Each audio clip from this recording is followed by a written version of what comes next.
How's it going, everybody? This is the Nitty Gritty, and my name is Chad. With me, as usual, is Leonard, and this is a show about pro wrestling. And I am still recording from my bedroom. It looks like a dungeon now because we're moving stuff around, including the lights. But I am here, and it's not an interrogation lamp above me. So, Leonard, this week you are going to be doing our first ever book review, which is something I think is very cool. So, Leonard, why don't you talk about the book that you're going to review, unless you wanted to start with your other stuff first. Let's start with the autographs first. So I know I mentioned in the past that I've gotten some stuff from a Facebook group called Southern Wrestling Autographs, and here's some stuff I've gotten that I haven't shown yet, and it kind of does tie into the book we're going to talk about. But real quickly, and this is exclusive for those watching on YouTube, this is a dual-signed Nasty Boys of Jerry Sags and Brian Knobbs with Missy Hyatt in the middle, not signed by Missy, but she's out there, so I can get her on this. This is actually my favorite Missy, the short hair and the ripped jeans from the early 90s, believe it or not. My favorite look on her. I would agree. A Shockmaster. So video steal from his debut, signed by Fred Ottman. And they also had a guy did a signing with him. He had a tri-signed of Tugboat, Typhoon, and Shockmaster. That's pretty cool. I can only imagine how sick that guy gets of answering questions about that debut. Yeah. We also have a Gail Kim, her with some couple title belts. We have a Lillian Garcia. Looks like she's got a yoga ball on the beach. Very cool. Here is an extremely rare one. It is my favorite Nitro girl. It is Spice. See, I was partial to the redhead, which I think might have been Fire. Fire. I think that's the one that Eric Bischoff married. Not Eric Bischoff, because we're going to talk about Eric Bischoff. Shawn Michaels. No. As Whisper? Yeah, Shawn. Yeah. The redhead is far. I'm not sure what the redhead's name was, but yeah. Speaking of redheads, an Amber Nova. Bit of a cheeky one on her. I watched her when she was on Impact a few years ago and really liked her. Thought she had some potential there. And then the last two to show you, a Rick Martel from the AWA days. Is that hair on his chest? That is hair on his chest. I'm thinking this is early AWA days. Wow. And then a collage photo featuring Harvey Whippleman. We have Big Bully Busick. That's pretty epic right there. Right there. We are big fans. And in a few weeks, I'm going to a wrestling show in Chillicothe that I've gone to before that the Bobby Fulton and his family do. But Harvey Whippleman's going to be there. That's cool. So I'm going to take that and get him to sign it as well, since he's in, for the pictures, the little mini pictures here. I'm curious when you meet him. I'm sure he's a nice guy. We've all heard the stories of him supporting, El Gigante, after he got out of wrestling and stuff. So I'm sure he's a good guy. And I would love to. I really wish I could go this year because I would like to meet Bret Hart and Mickey James and all that. But definitely have a good time. We'll have to do a report on that when you get back. Definitely will. I believe friends of the show, Ronnie and Dan, are going to meet me down there and be there for the day. So we're looking forward to it. The main thing I want to talk about, and it's also signed, is Eric Bischoff's new book, Grateful, with Guy Evans. And his first book, Controversy Creates Cash, was his life up to 2007 when he left WWE the first time as a talent. And this is everything since, so the past 15 years. But this popped up a Facebook link. $5 off the cover, free shipping, and it's signed by Bischoff and Guy Evans. Nice. And again, I'm showing the autograph for those who are listening and not watching on YouTube. So that's what made me think to show some of my other autographs. So this book, he talks about, briefly his relationship with Hulk Hogan, their time in TNA, when he went back to WWE to be the executive director of SmackDown for a little bit, his brief appearances for AEW, getting into the WWE Hall of Fame, the podcast with Conrad Thompson, and some personal stuff in his life. But two things to really mention about the book itself is that at the end of every chapter, there's a QR code. And if you scan the QR code, it takes you to an exclusive YouTube video of Bischoff and Guy Evans talking about the chapter you just read. So it's kind of like how the AMC had The Walking Dead, and right after they had The Talking Dead, which discussed the episode you just watched. Same kind of concept. Right. And I like the idea of offering digital content with the print media, but I don't think it necessarily works because you read a chapter and you watch a video and then you're kind of done. Where, if I'm reading straight through, I'll read 3-4 chapters more at a time. So I think it just interrupts the flow of your reading. And I honestly didn't watch all the videos. And I think you can read the book itself and get all you want out of just the book. Right. The other thing is the writing style. Is if you've listened to Bischoff's podcast, seen him in interviews, he has a very distinct speaking style, language. He uses speech patterns. And the book really tries to duplicate that with short paragraphs and parentheses and italics and bold and ellipses and dashes and all this stuff. And it sounds like an audiobook in your head. You can hear Bischoff talking as you read it. And as a journalist, someone who's done some freelance editing, that's poorly written. But for this, it totally works because you want to feel like it's the guy talking directly to you. Right. And you do. So that works. And the main thing really that kind of surprised me was just how candid he is in the book. He's very frank about a lot of stuff and takes it upon himself. For example, when he went back and when he was the executive director of SmackDown briefly and got fired, he freely admits that was his fault. He takes all responsibility for that because he didn't ask the questions he should have asked. He wasn't quite sure what Vince wanted out of him. And he thought he could get in there, adapt, pivot, do what he needed to. But him and the corporate world are a lot different from when he was 35 to 65. Right. So that's why that didn't work according to him. The other thing, which I didn't know about, when he was 62, he declared bankruptcy because of some really bad business deals. Right. He had a production company with Jason Hervey that they closed because the type of reality shows they were doing just wasn't being picked up by the networks anymore. Right. He had an original podcast called Bischoff on Wrestling that didn't work out because he didn't have good chemistry with the host of that. He invested in some online overseas betting websites that didn't pan out. And he and his wife, they live in Cody, Wyoming, which is founded by Buffalo Bill Cody. And there's Buffalo Bill stuff all over the place. So they had the idea to do a Buffalo Bill beer. Yeah. And they trademarked it and they licensed it. You know about this?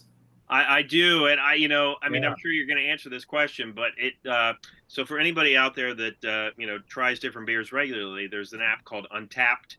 And I'm on that app, and that one has been on my wish list for a long time. I don't even think they make it anymore, but maybe they do. But yeah, you can only get it there, unfortunately. But go ahead. Yeah. So what happened with that was there was a guy in town, and I'd have to find it. It would take too long. But he either owned a restaurant bar or a restaurant in a hotel that was Buffalo Bill themed. And the Bischoffs had got the license and the trademarks and everything they needed to get. But this guy rushed a beer out to the market and basically said, well, I already got Buffalo Bill for this and that. So, the beer falls under me anyway. And it was a long legal battle that they spent millions of dollars for and didn't get anything out of. Yeah. And so the reason I know about the beer is because the documentary that he did through WWE, which is one of the better ones they've done in the last 10 or 15 years, whenever that was made. He talks about, at the time, that was like his venture at the time, was that beer. I was like, oh, wow, that'd be cool to try, because I think it's an unusual a rye beer or something like that. But anyway, yeah. Yeah. So, I think that sounds right. But and I know one thing I definitely want to mention is because you had asked about what is his deal with Tony Khan. And he talks about that in the book. So he made a few appearances for AEW, I think in 2020 and 2021. And he said he liked the company, liked the people, liked the atmosphere, liked being there. And he said on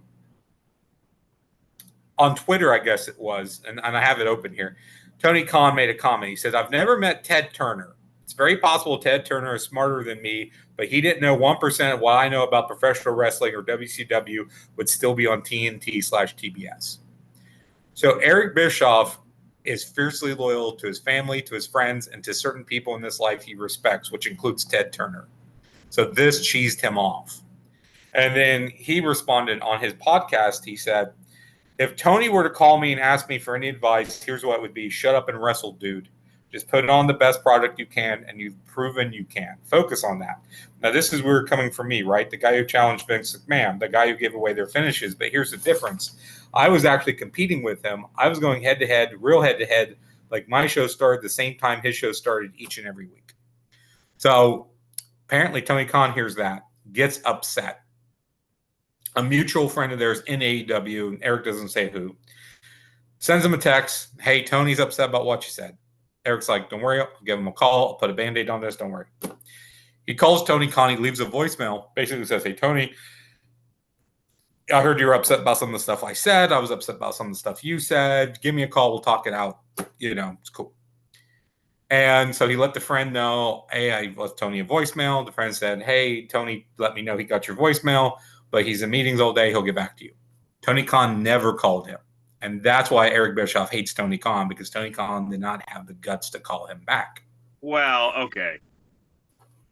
Guts. That's what he says. That's what he says in the book. Okay, yeah. Guts might be taking it a little bit too far, but okay. So, I mean, all that makes sense. So this must have happened after there was an episode of Eric Bischoff's podcast, 83 Weeks, where Conrad gets Tony Khan on the phone. And at that time, this is before his appearances in AEW. And they have a conversation on the phone, and they seem to get along really well. And then soon enough, you see Eric Bischoff make appearances. But I guess that makes sense. Why there's some ill will there. Yeah. So. Yeah. Well, and here's the thing. He doesn't say this in the book, but you can connect the dots, because the chapter right before this, he talks about the SmackDown situation. Right. And when he got fired, Vince McMahon was in Saudi Arabia doing Crown Jewel. Right. So he wasn't around. Bruce Pritchard calls Eric a few times to check in on him, see how he's doing after he gets fired. And he says, has Vince called you? And Eric says, no, but that's cool. It's okay. I'm fine with it. And Bruce says, no, Eric needs to call you. So Bruce Pritchard goes to Vince McMahon and says, why haven't you called Eric? And he said, I have. I've called him several times. I left him voicemails. He's never called me back. Vince was calling the corporate phone that they gave him when he started working there, and they took from him when he got fired. Wow, wake up, Vince. So Bruce gives him Eric's personal cell phone. Vince McMahon calls him. They talk it out. They're cool. So that's the difference. Vince McMahon called Eric Bischoff. Tony Khan didn't. Well, okay. I mean, Vince McMahon's case, it was just for closure, right? Not because of Yeah, it was just to kind of, again, if you want to say be a man or have the guts to say, hey, things didn't work out. I understand that, to kind of clear the air type of thing. So that's that. All right. So I don't, know what else. Conrad, I'll tell the Conrad Thompson story. I thought this was really funny.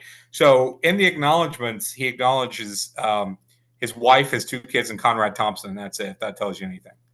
He talks about he and Conrad are super tight anymore, and they talk all the time on the phone and all this. But when he first met Conrad, how they first got together, I thought this was a funny story.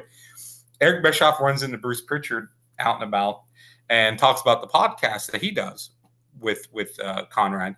And Bruce said, it's more money I've ever made in my life. And Bruce and Eric didn't give the amount, but he said, I was amazed. I was amazed he was making that much. And if Eric Bischoff is impressed about how much money you're making, it's probably a crap ton of money.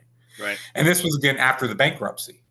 And Bruce told him, hey, Conrad wants to hang out with you and will pay you money to hang out with him, cash money.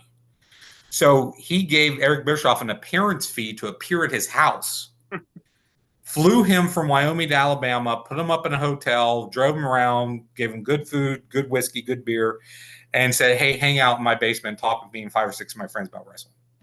Everything was cool until they started to talk. And then Bischoff said he felt like he was on a witness stand giving a deposition because Conrad kept just hitting him with questions. And then when Bischoff would answer it, he would tell him, no, that's wrong because Meltzer said this. which is what he does on the podcast all the time. Right, right. Yeah. So after that, he was fed up. He did not want anything to do with Conrad Thompson ever again. But then Conrad called him a few weeks later and pitched the podcast. And again, because he needed the money, he knew what Bruce was making, he agreed to do the podcast. And then he was very grateful that he did. He said they eventually got on the same page with each other and they're good friends now.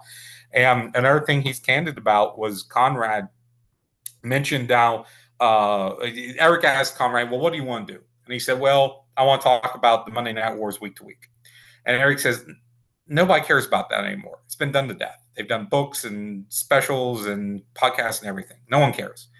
Well, he was wrong about that. He admits that because he underestimated the nostalgia that people had for that era, because those fans, people who were in their teens and early 20s, they're now in their mid-30s and mid-40s.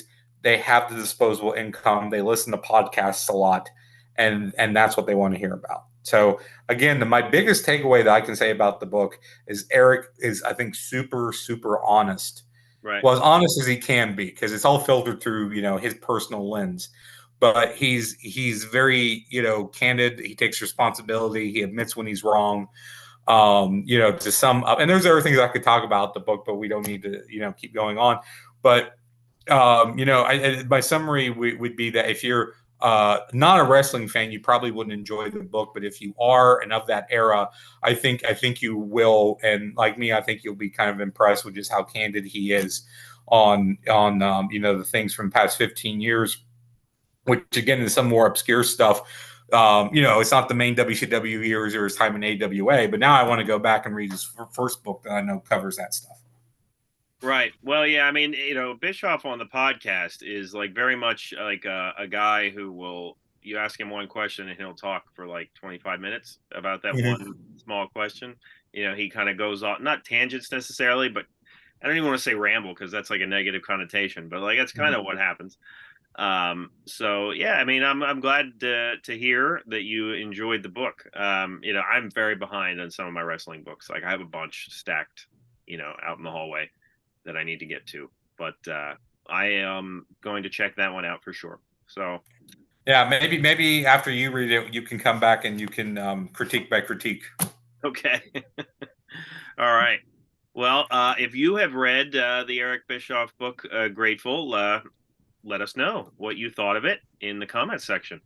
Check out our other videos, Segment Surgery, Stupid Questions, Random Match Reviews, What's That Card? We're also available wherever you listen to podcasts. And for Leonard, my name is Chad, and we will see you next time.